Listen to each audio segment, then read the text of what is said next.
And Becky and Dr. Mason, if you can put your name and your agency in the chat box for me for attendance purposes.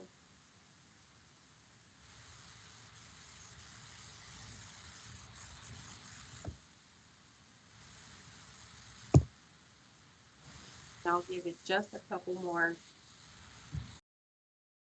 maybe 2 more minutes. I know there were three other individuals who RSVP for this technical assistance training.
Okay, we're going to go ahead and get started. Good afternoon, everyone. Thank you for joining the Emergency Food and Shelter Program for the Riverside County jurisdiction. And this is for the phase ARPA R.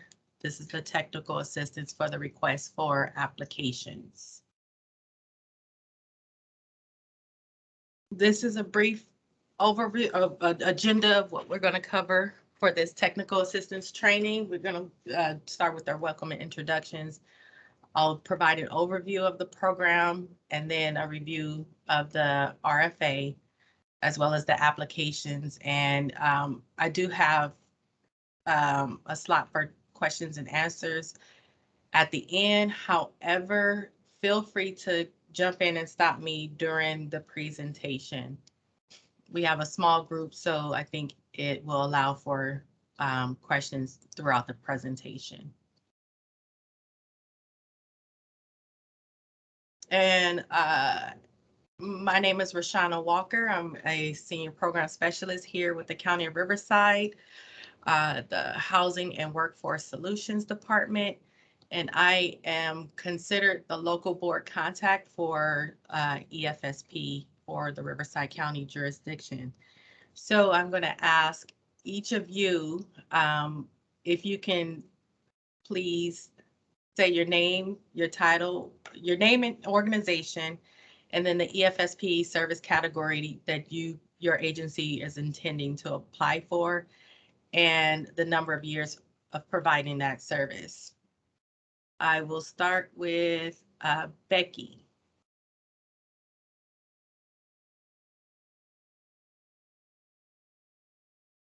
Becky, you're muted if you're talking.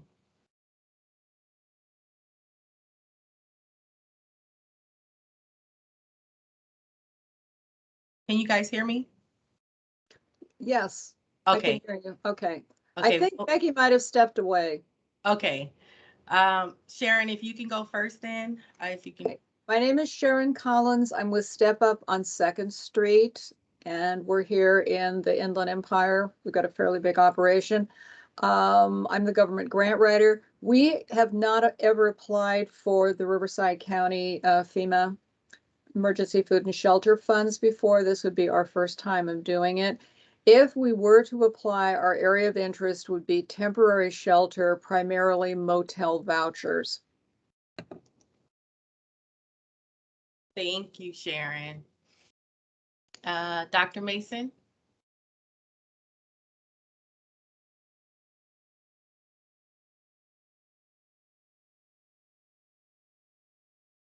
Oh, Becky said bad connection. No problem, Becky. I hope you can still hear us.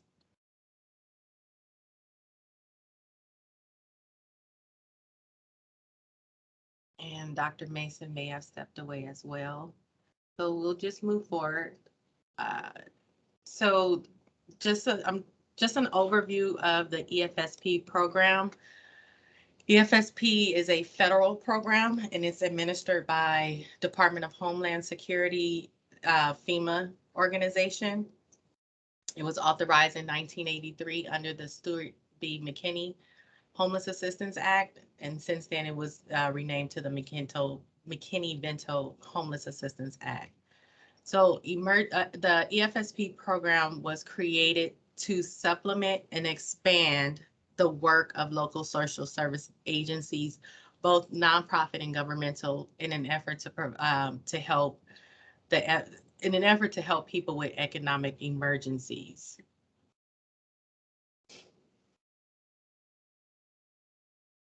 So the chain of responsibility for FEMA, for EFSP, and this slide is important to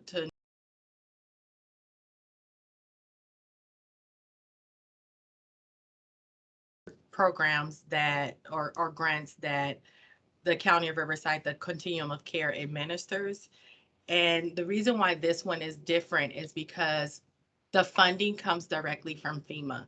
So in majority of the Continuum of Care funding or programs and grants, the funder gives the money to the Continuum of Care, and then we award out those funds to the different agencies. With EFSP, the money does not come to the Continuum of Care. It goes directly from FEMA to the local recipient organization. So I just want to make that clear, as this program is unique to for our funding opportunities. So the responsibility is, so FEMA receives the funding appropriation.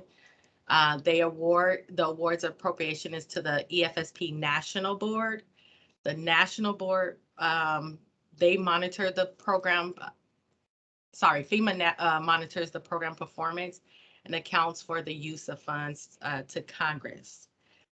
Then there's the National Board. The National Board consists of the agencies listed. Most of those who are also part of our local board. But the National Board makes policy decisions and set the program parameters. The National Board also selects the jurisdictions to receive funding, and they disperse the funding to the agencies. And of course, the National Board accounts for the use of funds to FEMA. So the National Board to FEMA and FEMA to Congress. And then from the National Board, there's the local board, which every jurisdiction must have a local board. And the local board is responsible for advertising the availability of funds, overseeing the competitive selection process, overseeing and approving the process. And the local board is responsible for determining the amount of and categories for each funding phase. So in addition to the national board parameters and guidelines, the local board can also set local policies in addition to the national policies. The local board also monitors agency performance, and the local board reviews all reporting and documentation. So after the local board, there's the local recipient organization, which you will hear a lot is the LRO. LRO, that is the organization that provides the direct services. So they are the one providing the direct services. for those who are in need, and they use the funds, the organizations use the funds to supplement their existing food and shelter services. So the local recipient organization also must comply with EFSP reporting requirements. Any questions regarding that slide? And that's just so that you have some understanding of the chain of responsibility.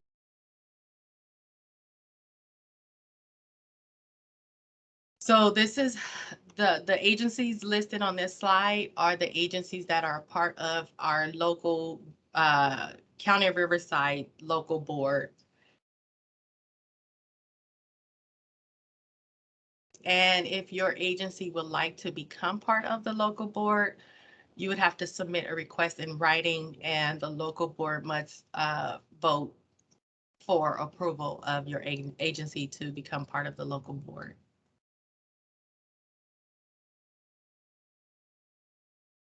So for the funding priorities, which the funding priorities that our local board set are shelter, food, and utilities. Becky, I see your hand raised. Yeah, quick question. Is it a conflict of interest for an agency to be on the board but also receive funding from the board? Like, how does that work? It is not. It's not a conflict of interest. However, when it's when funding decisions are being made and they have applied, they have to abstain from the vote. Okay. Okay, I just wondered. No problem. So the local board voted to for these funding priorities, and with these percentages, so 55% of the local allocation is for shelter, 35% for food, and 10% is allowed for shelter. And it's a special note on the utilities because the local board for all phases have voted not to provide utility assistance for EFSP because of the other sources that are out there. However, for phase ARPA R, because we received so much additional funding, it's almost 3 times the amount that our jurisdiction normally receives. They voted to allow to provide utility assistance for individuals in our jurisdiction, and that's only 10%. And the 10% was because of the other funding sources that are currently available.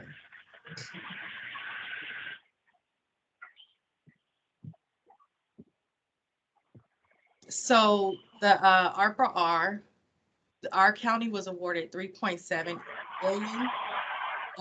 And that's in addition to the 1.1 million that was awarded for phase 39. So you can see that our jurisdiction did receive a significant amount of allocation for EFSP. So the 3.7 is currently receive about a million or 1.1 with most of our phases. But they actually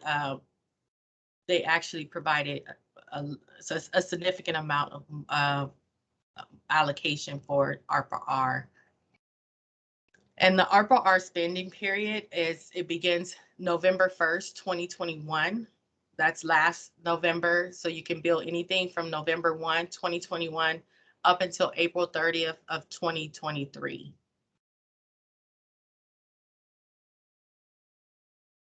And as you noted on the announcement, this is our timeline for the request for applications. And you guys are attending the technical training, which is today. The question and answer period ends Friday, April 1st. And then the deadlines to submit applications is Friday, April 8th.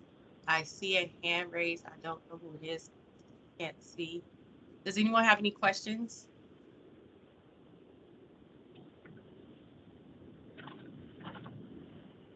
No questions? I see someone's hand.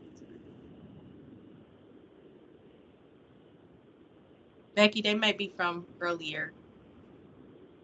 Yeah, I don't know how to put it down. I'll put it down for you. Okay. Okay. So for eligibility, all agencies providing food and shelter services for at least 1 year in Riverside County can apply for funding. And the categories is shelter. That includes mass shelter or other shelter, which is motel vouchers, rent and mortgage assistance, and then food that includes served meals, other food, and food pantries. And then the one that was added just to this phase only is the metered utility assistance, and that includes gas, electricity, water, and sewer services. So any metered utility services we can provide assistance for. And as you know, Riverside County is broken up into supervisorial districts, so you will be required to put the district you would be providing services for, or services in and on the application.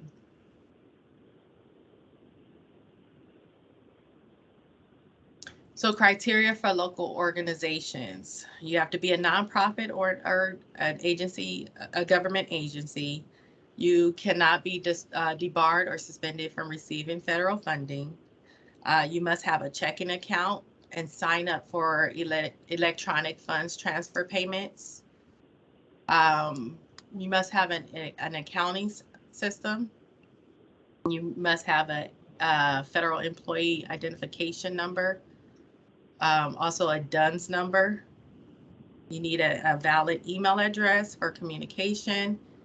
And agencies receiving $100,000 or more must have a annual accountant's review. And then if you're expending $75,000 or more, you must have conduct an annual audit.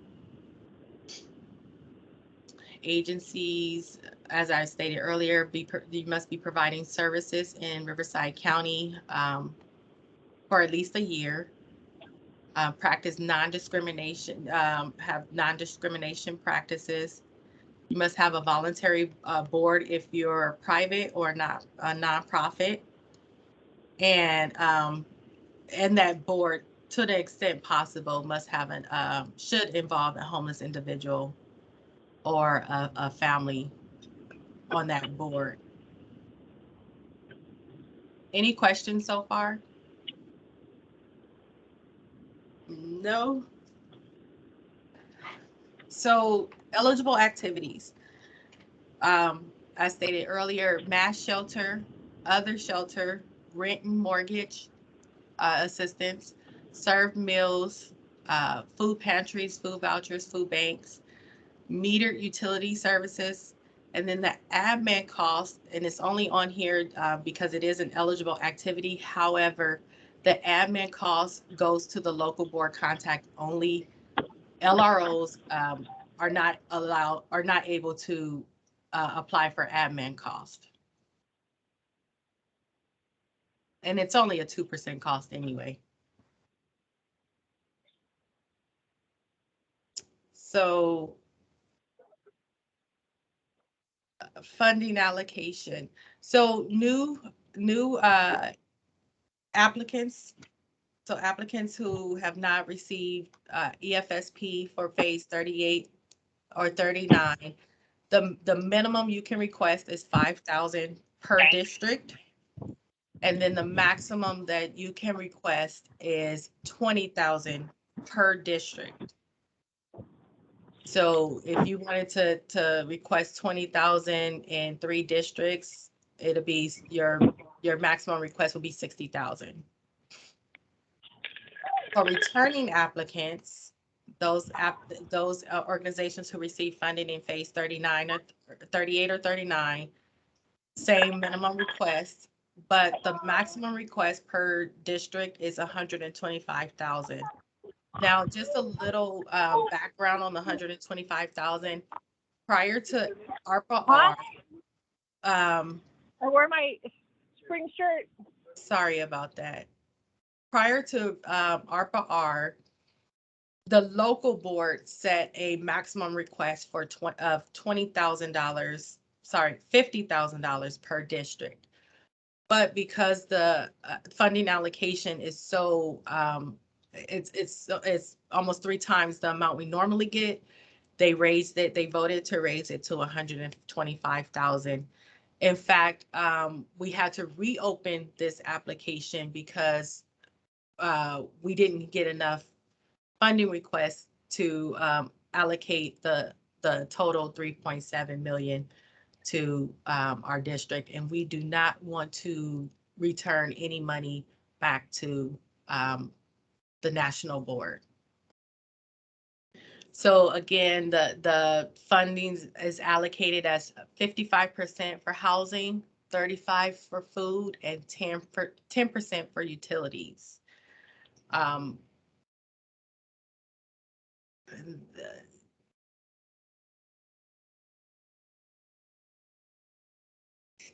So all proposals must be submitted in accordance with the standard and specifications contained in the RFA and the project application. HWS will not pay any costs incurred in the preparation or of your proposal. And then project application attachments are divided into 4 parts. So each part must be completed by new applicants. And then the returning organizations, they only have the cover page and part B to return. So they don't have to complete all parts of the, they don't have to complete all parts of the application because they've already completed it in the prior or previous phase application. So that's the reason why returning organizations only have 2 parts to complete. And when you submit your application, if you can, please submit it into the 4 PDF parts, and we'll get to the different parts later on in the training. The narrative is limited to 10 pages, and that's just the narrative section. It doesn't include any attachments or anything, but the narrative section is a maximum of 10 pages only. And if you go over the 10 pages, the application may not be scored. So just keep an eye out for that. New agencies must submit all required documentation. And again, agencies that were approved in phase 39 will not be required to submit all parts, and they will not be reviewed to meet threshold requirements, as they have already submitted that information in the previous applications. So agencies can withdraw their proposals at any time prior to the due date, and the notification has to be done in writing by the organization's authorized agents. Any questions so far? No? Okay. The scoring process. So these are the scoring will be, what will be scored is the narrative section. And the narrative section is broken down into these 5 parts, which is the organization history or overview, the performance outcomes, capacity and program management, accounting and financial management, and lastly, coordination and collaborations. So only applicants that pass the threshold will be evaluated for by the review and evaluation committee, and they are comprised of non-conflicted board members and or volunteers. Organizations, and this is any new organizations who may have received EFSP, let's say 10 years ago, or returning organizations, if they have any unresolved compliance issues, they are not allowed, they're not eligible for funding until that compliance is cleared. Now, I do want to note, we may approve their funding allocations, but national board will not pay out any money until that compliance issue is taken care of. Organizations that have funds reallocated by the local board or return funds to national as a result of gross negligence or inadequate use of funds, they are not eligible to apply. And organizations that reallocated about 25 or more of their funding to another LRO in the last three funding phases, which is 37, CARES, and 38, they will not be eligible to apply. And then agencies who failed to turn in the required reports from the previous phase will be scoring deductions of deduction of 10 points will be taken off of their application score. Any questions regarding that? I know that was a lot of information.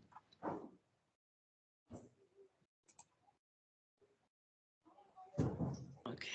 All applications that receive a score of 70 or above will be considered for funding. And ranking is determined by application score and region. So each region is allocated a certain percentage of the funds, and it's based on poverty rates, unemployment rates, and PIC count data. However, we are still, never mind, because it doesn't apply to this one. And then threshold review. Sorry. Threshold review, and that's for compliance with the requirements of the RFA. So the threshold review consists of checking all of the attachments and the completion of the application. Applications that don't pass the threshold will not be considered for funding and are not eligible to appeal.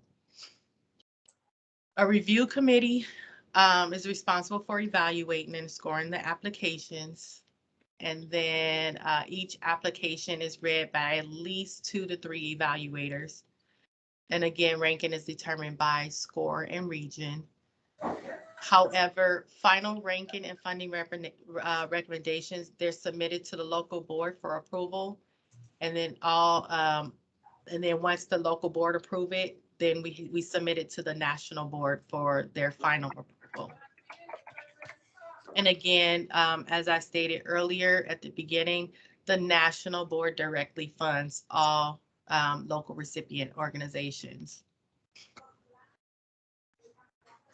So funding does not come from the County of Riverside. It comes directly from the national board.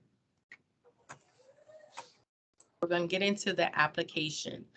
So all applicants they must complete the cover page. And that is important because it provides all of the appropriate contact information. Part A of the application, only new applicants must complete that section. And then on Part A, there's a question number 4. And that question is just to help you determine if you will be considered a new applicant or a returning applicant. And then Part B is the actual funding request. All applicants must complete Part B. So new and returning applicants must complete Part B. And then only new applicants must complete Part C and D, which is the required documentation and the narrative, application narrative. Any questions regarding that? So there are 4 parts, Part A, B, C, and D, and plus the cover page. Virginia, this Yes. is Sharon. Huh? Is it one application for all of the districts or an application for each district? There's one application for all districts, and I actually have a sample funding request. Okay. That I have on one of the slides upcoming. Okay. One of the upcoming slides. Okay. Thank you. Mm-hmm. And I don't need to go back over this, but That's just for returning applicants, the application cover page and Part B. And then these are the mandatory attachments for new applicants. So a copy of your 501c3, their scheduled board meetings, copies of board meeting minutes, and it's the last four, and then your financial year-end report, and it's one of the three listed here. So it's either an independent annual audit, an annual review, or a financial year-end report. So it's one of the three. Your match documentation, your client forms, your client non-discrimination statement, your mission statement, motel hotel agreement if applicable, if you're applying for hotel motel assistance, and then your excluded parties list verification. And I do have on my next slide, I'll show you how to get that if that's something that you need assistance with. And then we need you to complete the 211 community resource database. That's at the end of the application, as well as the COC membership letter if you don't already have one. And that's also included at the end of the application that was blasted out. So to get your information, the excluded parties list, is everyone familiar with the SAM website? Maybe I should ask. Yes. Is there This is anyone Sharon, that's yes. not? Huh? Sharon Collins, yes, we are. Okay, is there anyone that's not? No? Okay, then I can skip over this because it's just, this was a way of showing how to obtain a printout of your exclusion, that you weren't excluded. So this is part B of the funding request. So if you're applying for served meals, the national rate for served meals is $3 a meal. And if you, let's say, estimated number of meals that you will be providing is 1,000, you use the 1,000 times the $3 a meal, that's $3,000.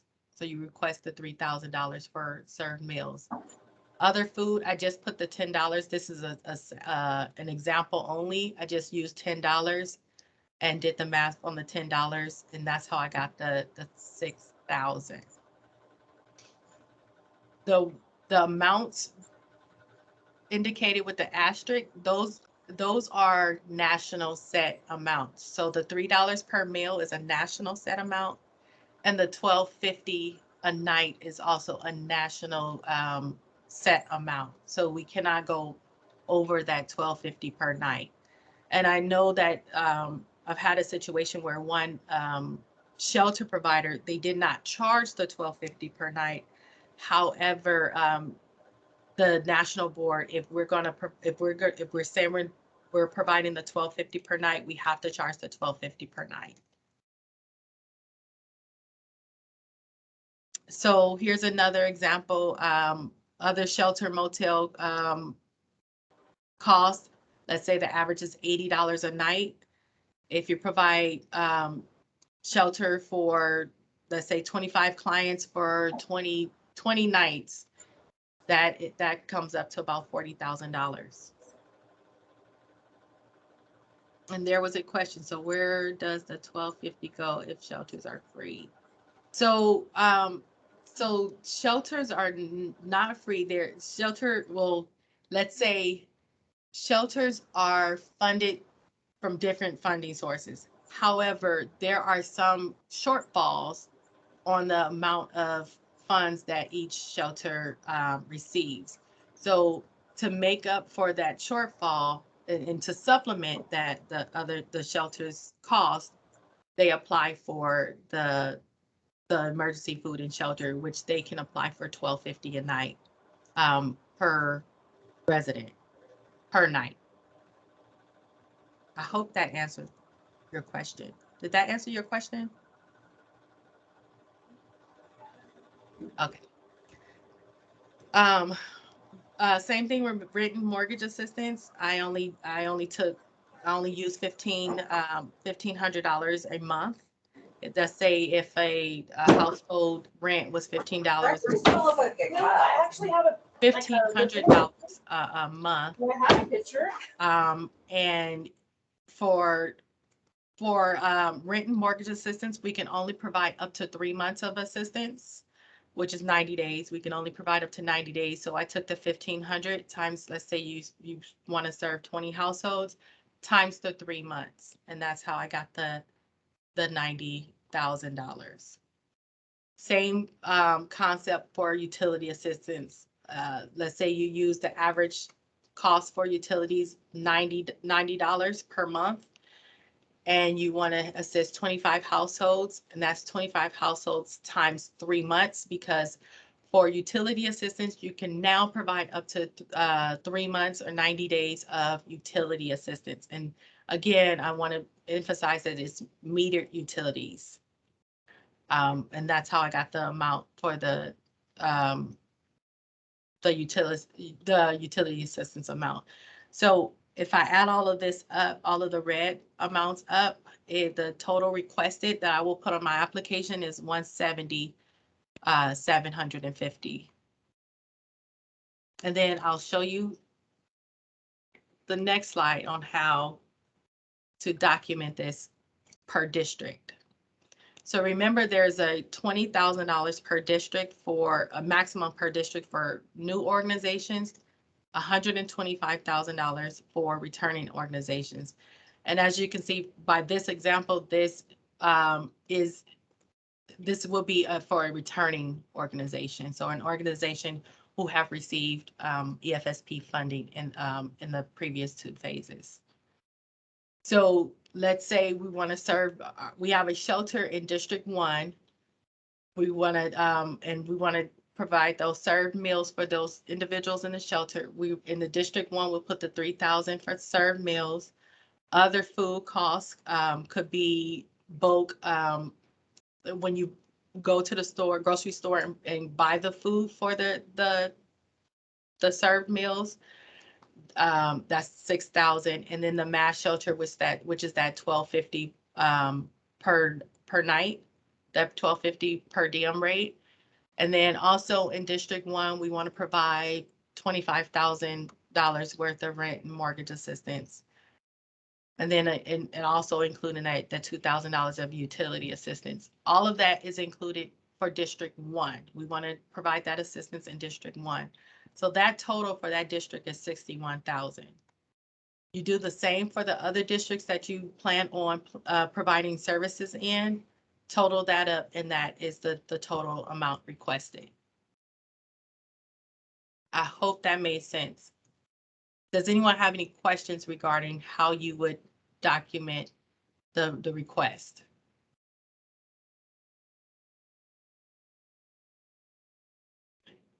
And I don't remember if Sharon or Emily asked this question, but the question was, do we need to provide an application for each district? And the answer is no, you would document it on this part of Part B of the funding request. Any questions regarding this?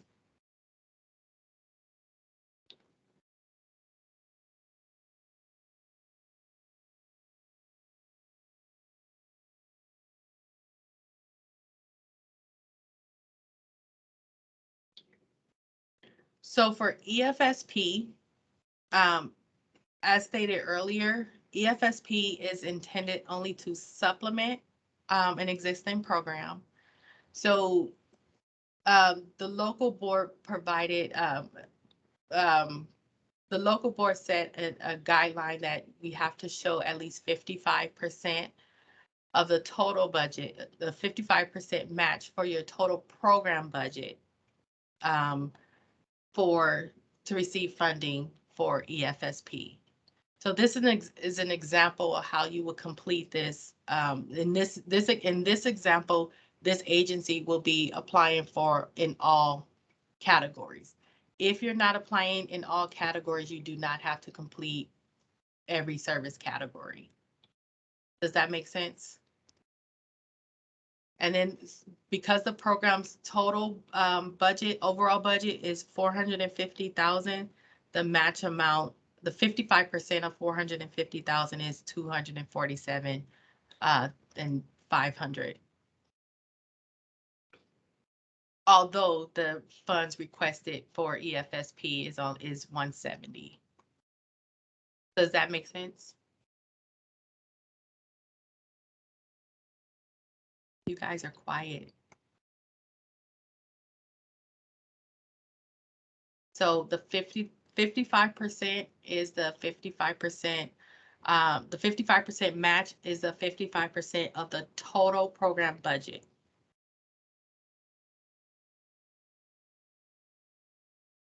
So here's another match example. An LRO provides food in District 4 and 5 with the program budget of 180,000. So for the 55% match would be 99,000.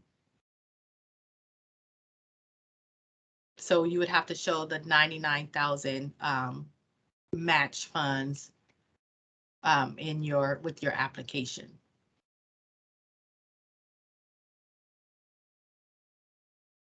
Any questions regarding the 55% match?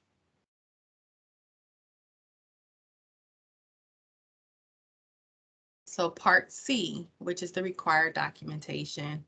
And we went through the required documentation already. So if anyone have any questions, just let me know. But if your application is missing any of the attachments, then your application will not be scored. I have to say that although if I see that something is missing, I'm a little lenient and I'll reach out and provide you an opportunity to submit it. Again, applications that do not pass threshold will not be scored. And that, so the last part is part D, which is the application narrative. Each question must have a response. Again, the applications are read by at least 2 to 3 evaluators. We have 3 evaluators actually. And then applications that receive a score of 70 or higher will be considered for funding. So as long as you receive the score of 70 or higher, you will be considered for funding. It just depends on the amount would depend on the ranking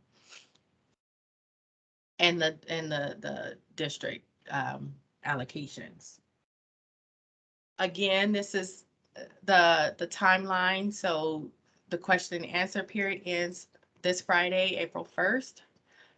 And then the deadline to submit the application is Friday, April 8th by 5 p.m. Any questions? No. Applications to be emailed to efsp@revco.org. Again, the deadline to submit the questions, and then only the questions received by email will receive written responses and posted on our website.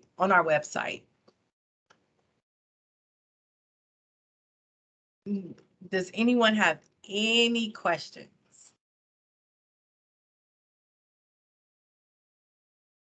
Because we are towards the end of the training or at the end of the training. Okay, Shauna, I have a question, and I'm not sure if you said this or not because I was busy trying to figure out how to chat. Are you sending us this slide deck? I will not send you the slide deck. However, I do post this Okay. Training on our website. Okay, it's posted. Okay, thank you. It will be posted by the end of today. Okay, thank you so much. No problem. Any other questions? I provided a couple of references, which is the National Emergency Food and Shelter Program website, as well as our local emergency food and shelter website on our department's website. And then this is the email if you need, if you have any questions regarding emergency food or shelter, this is the email. It goes to myself. And we do have other program staff that monitors the email as well.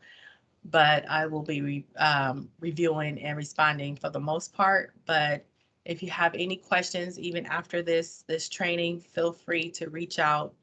And don't forget, the deadline to submit the application is April 8th. April 8th is the deadline to submit the applications. Any other questions, comments before we adjourn? Rashawn, I have a question. Uh-huh. Okay, I'm sorry if my connection goes out. It's been really bad this whole time, but in terms of our organization, since we provide rapid rehousing rental assistance, would we be able to do the voucher program for the motels, or would we be better suited to provide rental assistance? So, have you ever provided hotel vouchering for at least one of your clients through a different source? Yes, but it wasn't for a long period of time. That's fine, as long as you've provided that service for your clients, even if it's through a different source, then yes, you're eligible to apply for that service. Okay, all right, thank you. Any other questions?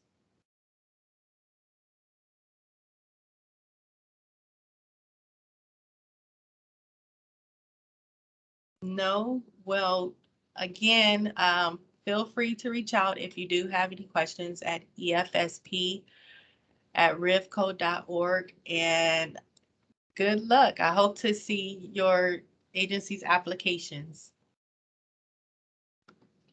Thank you.